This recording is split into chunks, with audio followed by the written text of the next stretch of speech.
ইয়াত বিনিয়োগ কৰিবৰ কাৰণে নিমন্ত্ৰণ কৰি আনিছে। প্ৰথমে আমি ক'ব বিচাৰোঁ, যি সময়ত আমি ৰাইজৰ দলে জাতীয় অৰ্থনীতিৰ কথা কৈছোঁ, আমি জাতীয় অৰ্থনীতি গঢ়াৰ কথা কৈছোঁ, লোক আছে তেওঁলোকৰ ভৱিষ্যতলৈ একেবাৰে অন্ধকাৰ নামি আহিব। এতিয়া আমি ক'ব লাগিব কিছু কথা যে এই গাহৰি পালনটো আচলতে আমাক কোনোবাই থাইলেণ্ডৰ পৰা কোনোবা এটা কোম্পানী আহি ইয়াত শিকাবলগীয়া তেনেকুৱা কোনো কথা নাই। কিয়নো অসমৰ যিখিনি জনজাতি লোক আছে, আহোম, কছাৰী, কোচ, ৰাভা, মিচিং, বড়ো, যিখিনি সকলো জাতি জনগোষ্ঠী আছে, প্ৰায় সকলোৱে এই গাহৰি পালনৰ ক্ষেত্ৰত একেবাৰে সিদ্ধহস্ত। তেওঁলোকক আৰু বেলেগকৈ কিবা ইয়াত শিকাবলগীয়া তেনেকুৱা ধৰণৰ কোনো কথা নাই যে কোনোবা বাহিৰৰ কোম্পানী এটা আহি ইয়াত গাহৰি পালন কৰিব, তেওঁলোকক শিকাব, বজাৰখন কেনেকৈ হেৰি কৰিব লাগে, উৎপাদন কেনেকৈ কৰিব লাগে, এই তেনেকুৱা ধৰণৰ কোনো ধৰণৰ কথা আচলতে আমি আছে বুলি নাভাবোঁ। তেওঁলোকে এই যি কোম্পানীটো CP নামটো আমি পাইছোঁ, CP গ্ৰুপ অফ কোম্পানীজ বুলি, থাইলেণ্ডৰ যিটো কোম্পানী, এই কোম্পানীটোৱেতো আমাৰ ইয়াত চেৰিটি কৰিবলৈ অহা নাই যে অসমত নিবনুৱা বহুত হৈছে, নিবনুৱাৰ সংখ্যা বাঢ়ি গৈছে, গতিকে নিবনুৱাসকলক স্বাৱলম্বী কৰিবৰ কাৰণে আমি তেওঁলোকক সহায় কৰোঁ, তেনেকুৱা ধৰণৰ মতলব লৈতো তেওঁলোকে অহা নাই। তেওঁলোকে আহিছে যি ধৰণে ইষ্ট ইণ্ডিয়া কোম্পানী আহিছিলে, ইষ্ট ইণ্ডিয়া কোম্পানী ভাৰতলৈ যেনেকৈ আহিছিলে, অসমলৈ যেনেকৈ আহিছিলে, তেনেকুৱা মনোভাৱ লৈ ইয়াত বজাৰ দখল কৰিবলৈ আহিছে। আৰু বজাৰখন দখল কৰি ইয়াৰ উৎপাদিত সামগ্ৰীয়ে তেওঁলোকে কেনেকৈ বেছি লাভ কৰিব পাৰি, অসমৰ যিখিনি এক্সপাৰ্টাইজ আছে, আমাৰ মানুহখিনিয়ে যেনেকৈ গাহৰি পালন কৰিবলৈ যেনেধৰণে জানে, সেই এক্সপাৰ্টাইজখিনি আৰু ইয়াৰ যিখিনি ব্যৱস্থা আছে, ব্যৱস্থাখিনি তেওঁলোকে সদব্যৱহাৰ কৰি কেনেকৈ তেওঁলোকৰ লাভ বেছি কৰিব পাৰি, তেনেকুৱা এটা মনোভাৱ লৈহে আচলতে এই কোম্পানীটো ইয়ালৈ আহিছে। এতিয়া কথা হ'ল, অসমৰ এই গাহৰি পালনৰ ক্ষেত্ৰখন, গাহৰিৰ বজাৰখন এনেকুৱা এখন বিশাল বজাৰ। এই বজাৰখনৰ কথা মই এটা মাত্ৰ তথ্য আপোনালোকৰ আগত দিব বিচাৰোঁ। খুব একেবাৰে সৰু তথ্য এটা মই দিওঁ, এইটো চৰকাৰী তথ্য আচলতে। প্ৰথমটো হ'ল 2012 চনৰ যোনটো পশুধনৰ লোকপিয়লৰ তথ্য আছিলে, 2012 চনৰ পশুধনৰ লোকপিয়লৰ তথ্য। এই তথ্য মতে অসমত সেই সময়ত 2012 চনত গাহৰি আছিলে আমাৰ 16,36,022টা গাহৰি আছিলে, 2012 চনত আছিলে। আৰু এয়া আছিলে ভাৰতবৰ্ষৰ 15.89%। মানে ভাৰতবৰ্ষৰ 15.89% গাহৰি কেৱল মাত্ৰ অসমতে আছিলে। ঠিক তেনেকৈ শেহতীয়া যোনটো একেবাৰে লোকপিয়লৰ তথ্য, শেহতীয়া মানে পশুৰ লোকপিয়লৰ তথ্য, সেইটো হৈছিলে 2019 চনত। আৰু বৰ্তমান 2024 চনৰ তথ্য এতিয়াও প্ৰকাশিত হোৱা নাই, এইটো চলি আছে বুলি আমি গম পাইছোঁ। সেই তথ্য মতে অসমত আছিলে গাহৰি 2,99,000টা, 2 লাখ নহয়, দুখিত, 20,99,000টা গাহৰি কেৱল মাত্ৰ অসমতে আছিলে। আৰু এয়া সমগ্ৰ উত্তৰ পূবৰ প্ৰায় 50% গাহৰি অসমত আছিলে। মানে একেবাৰে বিৰাট ডাঙৰ এখন বজাৰ। আৰু মাংসৰ কথা যদি মই ক'বলৈ যাওঁ, 2016-17 চনৰ এটা তথ্য, এইটো চৰকাৰী তথ্য পশুপালন বিভাগৰ।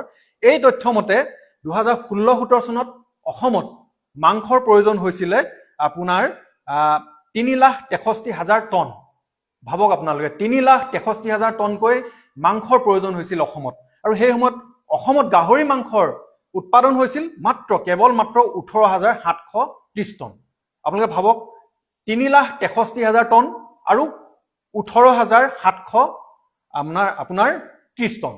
এতিয়া ইমান ডাঙৰ এটা ব্যৱধান, এই ব্যৱধানটো প্ৰায় আপোনাৰ 3,16,000 টনৰ ব্যৱধান। 3,16,000 টনৰ যি ব্যৱধান হৈছিলে, মাংসৰ যিটো ব্যৱধান হৈছিলে গাহৰি বা কুকুৰা মাংসৰ, এই ব্যৱধানটো আমি পূৰণ কৰিছিলোঁ বহিৰাজ্যৰ পৰা আমদানি কৰি।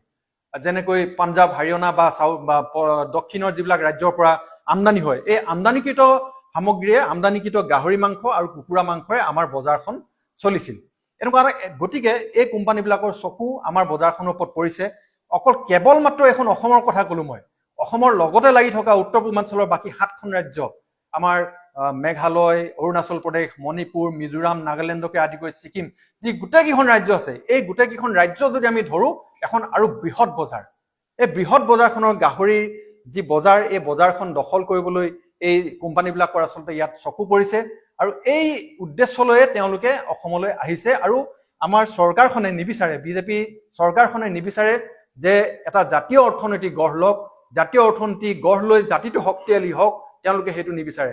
তেওঁলোকে বিচাৰে কি, তেওঁলোকে বিচাৰে বাণিজ্যিকীকৰণ, তেওঁলোকে বিচাৰে বাহিৰৰ কোম্পানীবিলাক আহক, অসমৰ সম্পদবিলাক, অসমৰ যিখিনি সম্পদ আছে, অসমৰ যিখিনি মানে এক্সপাৰ্টাইজ আছে এইখিনি লুট কৰি তেওঁলোকৰ তাত ভাগ হওক, কোম্পানীবিলাকে ইয়াৰ পৰা লুটি পুটি লৈ যাওক, তেনেকুৱা মনোভাৱেৰে তেওঁলোকে কামবোৰ কৰি আছে। নহ'লে এই এডভান্টেজ আছামৰ নামত তেওঁলোকে এনেকুৱা এটা নাভূত নাচত কাণ্ড কৰিব বুলি আমি কেতিয়াও ভাবিব পৰা নাছিলো। এই বৃহৎ একেবাৰে সম্ভাৱনা থকা এখন বজাৰ তেওঁলোকে ধ্বংস কৰিব বিচাৰিছে। এতিয়া কথা হ'ল যে মনলৈ আপোনালোকৰ প্ৰশ্ন আহিব পাৰে, সকলোৰে প্ৰশ্ন আহিব পাৰে যে এই কোম্পানীটো যেনিবা কোম্পানী এটা আহিলেই বাহিৰৰ পৰা, এই কোম্পানীটোৱে ইয়াত আমাৰ পালকসকল, গাহৰি পালকসকলক বা কুকুৰা পালকসকলক তেওঁলোকে সা সুবিধা প্ৰদান কৰিব, তেওঁলোকে পোৱালি দিব, তেওঁলোকে ঔষধ দিব, তেওঁলোকে দানা দিব। তেনেস্থলত কেনেকৈ মানে তেওঁলোকে মানে আমাৰ মানে লোকচান হ'ব বা পশুপালকসকলৰ ক্ষতি হ'ব বুলি ভাবিব পাৰে। ইয়াতে এটা কথা আহে, আপোনালোকে নিশ্চয় এই জিঅ' কোম্পানীটোৰ কথা আপোনালোকৰ মনত আছে। জিঅ' যিটো মোবাইলৰ কোম্পানী, জিঅ' কোম্পানীটো যেতিয়া প্ৰথম আহিছিলে, জিঅ' কোম্পানীটোৱে প্ৰায় চিমৰ পৰা আদি কৰি কানেকশ্যন গোটেইখিনি তেওঁলোকে প্ৰায় ফ্ৰী কৰি দিছিলে। সেই তাত পৰিয়ে তেওঁ গোটেই বাকী যিমানবিলাক মোবাইল টেলিকম ইউজ কৰা মানুহ আছিলে বেলেগ বেলেগ কোম্পানীৰ পৰা, সকলোৱে গৈ জিঅ'ৰ চিমটো লৈছিলেগৈ। কিয়নো লৈছিলে? এই ফ্ৰী প্ৰলোভনত পৰি। ঠিক তেনেকৈ এই কোম্পানীটো, এই যিটো কোম্পানীৰ বজাৰ, এখন বৃহৎ বজাৰ এখন আছে তেওঁলোকৰ, এছিয়া মহাদেশকে লৈ তেওঁলোকৰ ৰাছিয়াত ডাঙৰ এখন বজাৰ আছে, তেওঁলোকৰ চাইনাত ডাঙৰ বজাৰ আছে, তেওঁলোকৰ ইউৰোপীয়ান কাণ্ট্ৰিবিলাকত ডাঙৰ মাংসৰ বজাৰ আছে, মাংস প্ৰচেছিং কৰা এখন বজাৰ আছে।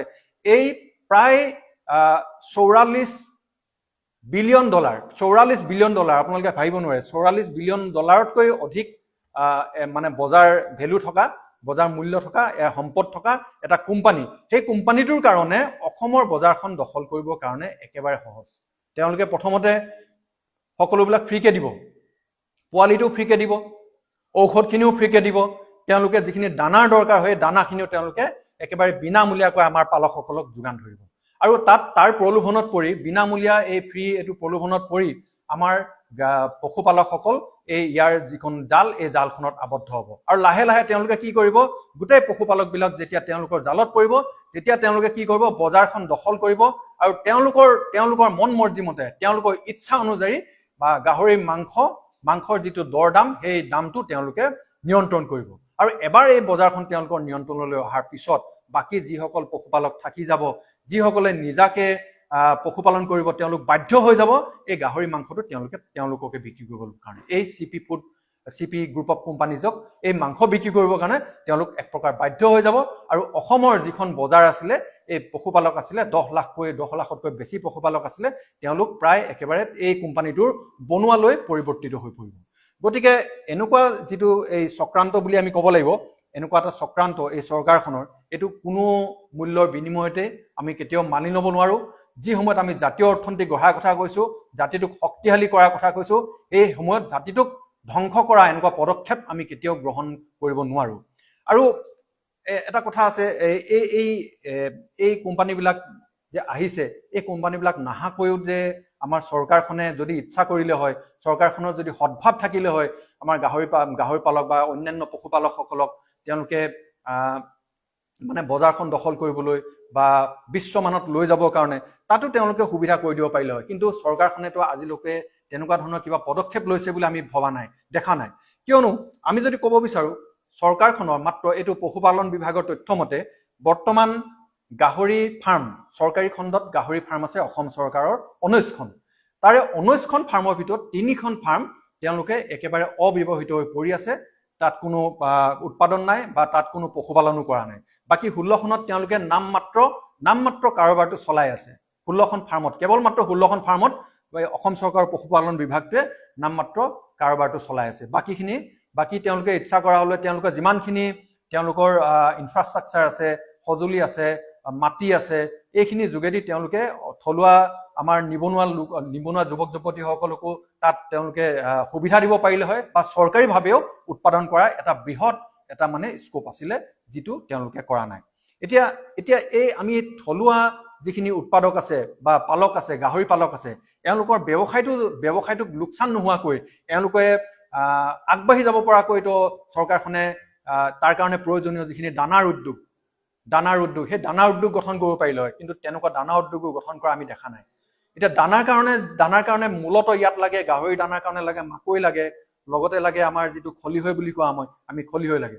গতিকে এইবোৰ একেবাৰে শৃংখলাবদ্ধভাৱে বা পৰিকল্পিতভাৱে যদি মাকৈ উৎপাদন কৰিলে হয়, মাকৈ খেতি কৰিলে হয়, বা এনেকুৱা ধৰণৰ উদ্যোগ, দানাৰ উদ্যোগ প্ৰতিষ্ঠা কৰিবৰ কাৰণে চৰকাৰখনে পদক্ষেপ ললে হয়, নিবনুৱাসকলক তাৰ কাৰণে যাৱতীয় সা সুবিধাখিনি কৰি দিলে হয়, তেতিয়া নিশ্চয়কৈ নিবনুৱাসকলৰ কাৰণে এটা মানে ভাল পদক্ষেপ বুলি আমি ক'ব পাৰিলো হয়।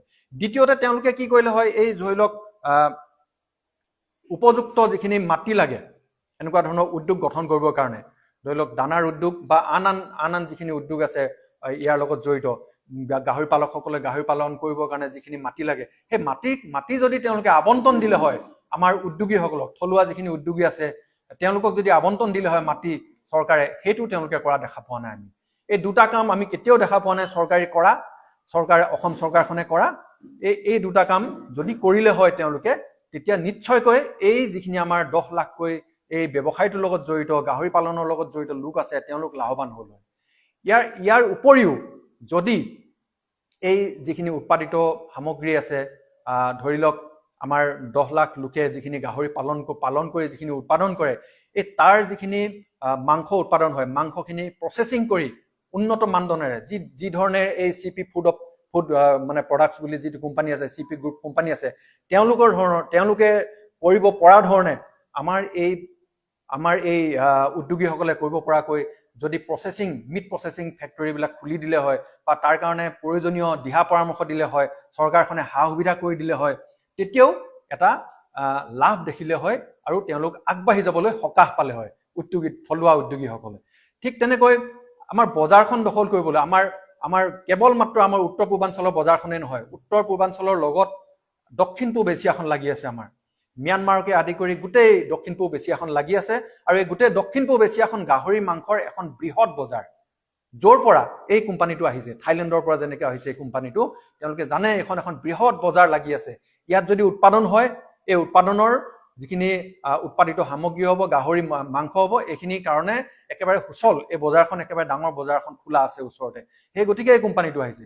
এই গোটেইখিনি কাম যদি চৰকাৰীভাৱে কৰিলে হয়, আমাৰ থলুৱা উদ্যোগীসকলক যদি তেওঁলোকে সহায় কৰিলে হয়, তেতিয়া নিশ্চয়কৈ আমি জাতিটো এটা সকাহ পালো হয়, আগবাঢ়ি যাবলৈ সকাহ পালো হয়, এটা জাতীয় অৰ্থনীতি গঢ় লৈ উঠিল হয়। কিন্তু এই চৰকাৰখনে কেতিয়াও নিবিচাৰে, বিজেপি চৰকাৰখনে কেতিয়াও নিবিচাৰে যে অসমীয়া জাতি হিচাপে অসমীয়া জাতিটোৱে বিশ্বত মূৰ তুলি উঠক, আমি এটা শক্তিশালী জাতি ৰূপে পৰিচিত হওঁ, এনেকুৱা ধৰণৰ তেওঁলোকৰ চিন্তাও নাই, তেওঁলোকে নিবিচাৰেও।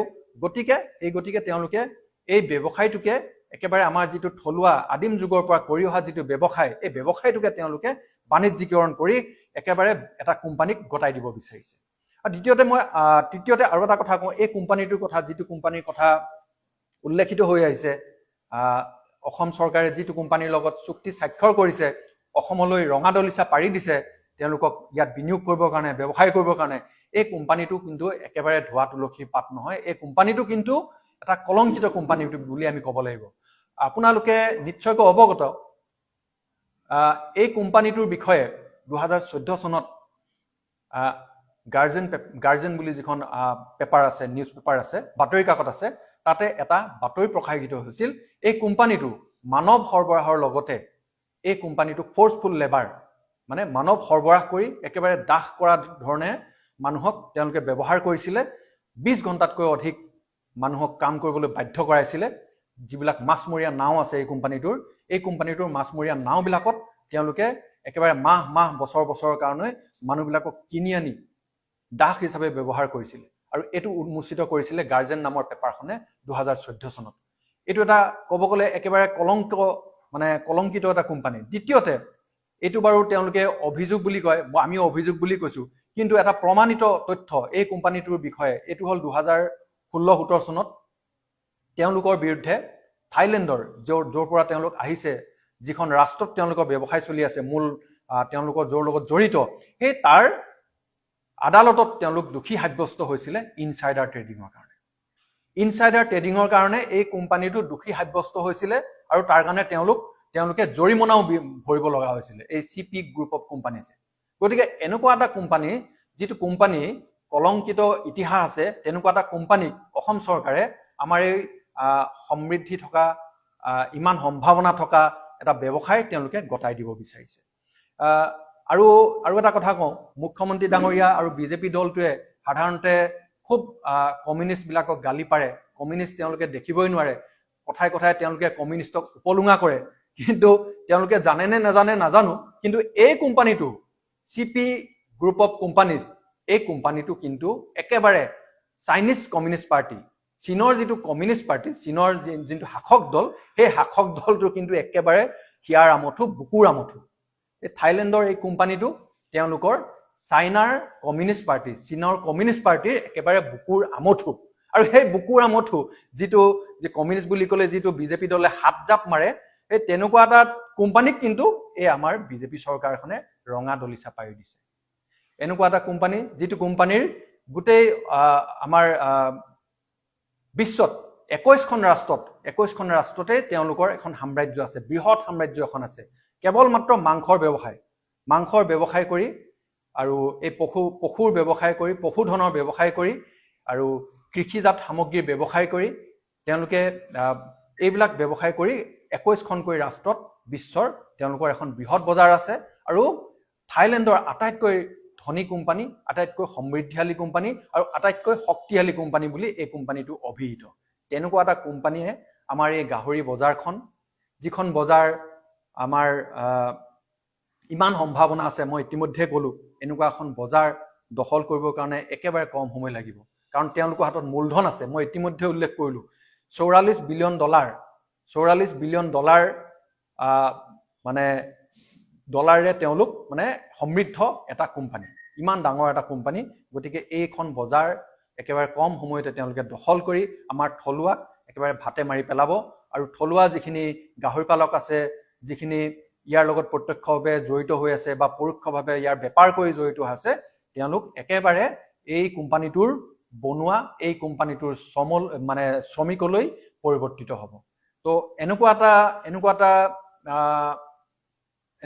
ইম্পৰ্টেণ্ট এনেকুৱা এটা জৰুৰী বিষয় এনেকুৱা এটা জাতীয় অৰ্থনীতিৰ লগত জড়িত অতি গুৰুত্বপূৰ্ণ বিষয় আমি অতি গুৰুত্বপূৰ্ণ বিষয় বুলি এইটো অভিহিত কৰিছোঁ কিয়নো 10 লাখতকৈ বেছি লোক ইয়াৰ লগত জড়িত হৈ আছে গতিকে এই বিষয়টো আমি বিৰোধিতা কৰিছোঁ ৰাইজৰ দলে আমি বিৰোধিতা কৰিছোঁ আৰু এনেকুৱা ধৰণৰ কোম্পানীক আমি ইয়াত ব্যৱসায় কৰিবলৈ কেতিয়াও নিদিওঁ বুলি আমি হকিয়াই দিছোঁ বিজেপি চৰকাৰখনক আমি বিজেপি চৰকাৰখনক হকিয়াই দিছোঁ আমাৰ থলুৱা লোকসকলৰ জীৱন জীৱিকাৰ লগত খেলা কৰিব বিচাৰা কোনো ধৰণৰ কাম আমি এই চৰকাৰখনক কৰিব নিদিওঁ আৰু তেওঁলোকক আমি সময় থাকোঁতে তেওঁলোকৰ এই যিটো সিদ্ধান্ত এই সিদ্ধান্তটো ঘূৰাই লৈ আমাৰ যিখিনি থলুৱা গাহৰি পালক আছে তেওঁলোকক প্ৰয়োজনীয় সা সুবিধাখিনি দি প্ৰয়োজনীয় সা সুবিধাখিনি প্ৰদান কৰি আমি যাতে বিশ্বমানৰ গাহৰি মাংস মানে বেলেগ বেলেগ দেশলৈ ৰপ্তানি কৰিব পাৰোঁ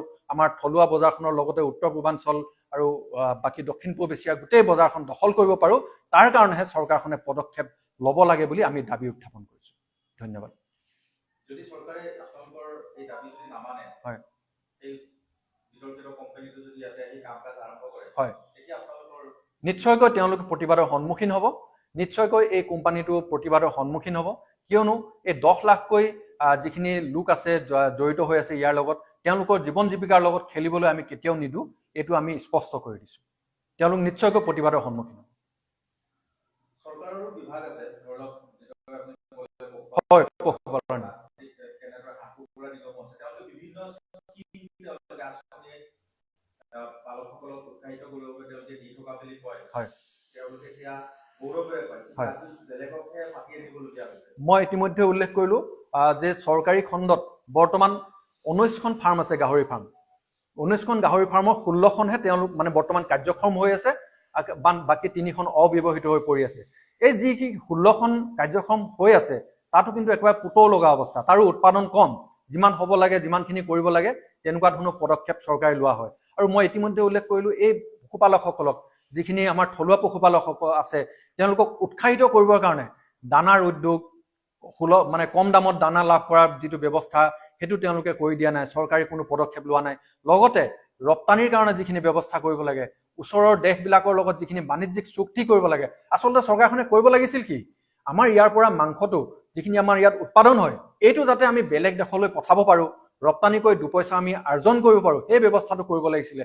বাণিজ্যিক চুক্তি তেওঁলোকে এই দেশবিলাকৰ লগতহে কৰিব লাগিছিলে। তেওঁলোকে কিন্তু উল্টাই সেই তেনেকুৱা এটা কোম্পানীকহে ইয়ালৈ মাতি আনি ইয়াৰ পৰা বস্তুখিনি লৈ যাবলৈ, আমাৰ উৎপাদিত সামগ্ৰীখিনি লৈ আমাৰ থলুৱা লোকসকলক ভাতে মৰাৰহে ষড়যন্ত্ৰ কৰিলে বুলি আমি অভিহিত কৰিছোঁ। ইয়াত ক'ৰবাত কমিছনৰ অংশ থাকিব পাৰে নেকি? নিশ্চয়কৈ থাকিব পাৰে, কিয়নো আমি এইটো এটা বেপাৰ বুলিয়ে কৈছোঁ, কিয়নো এই বেপাৰী কোম্পানী, এইটো এটা ডাঙৰ কোম্পানী, তেওঁলোকে ইয়াত চেৰিটি কৰিবলৈ অহা নাই বুলি মই ইতিমধ্যে উল্লেখ কৰিছোঁ। গতিকে তেওঁলোকেতো অসমৰ এই নিবনুৱাসকল, ইমানখিনি নিবনুৱা ইয়াত আছে, এই লোকসকলে কামটো কৰি আছে, তেনেকুৱা আমি তেওঁলোকক সহায় কৰোঁ বুলিতো তেওঁলোকে নিশ্চয় তেনেকুৱা এটা মনোভাৱ লৈ অহা নাই। তেওঁলোকে দেখিছে এখন ইমান ডাঙৰ বজাৰ, মই বজাৰখনৰ এটা তথ্য ইতিমধ্যে দিলোৱে আপোনালোকক, আমাৰ শ্বৰ্টফলটো কিমান হৈ আছে, গাহৰি মাংসৰ উৎপাদন কিমান আৰু প্ৰয়োজন কিমান, এই তথ্যখিনিতো তেওঁলোকৰ হাতত নথকাকৈ থকা নাই। গতিকে তেওঁলোকে দেখা পাইছে, তেওঁলোকে ইয়াত মানে তেওঁলোকৰ এইটো দেখা পাইছে যে ইমান ডাঙৰ বজাৰখন দেখা পাইছে, কেনেকৈ দখল কৰিব পাৰি তাৰ সুবিধাটো তেওঁলোকে লৈছে। নিশ্চয়কৈ ইয়াত কিবা এটা থাকিবই, অংক থাকিব পাৰে।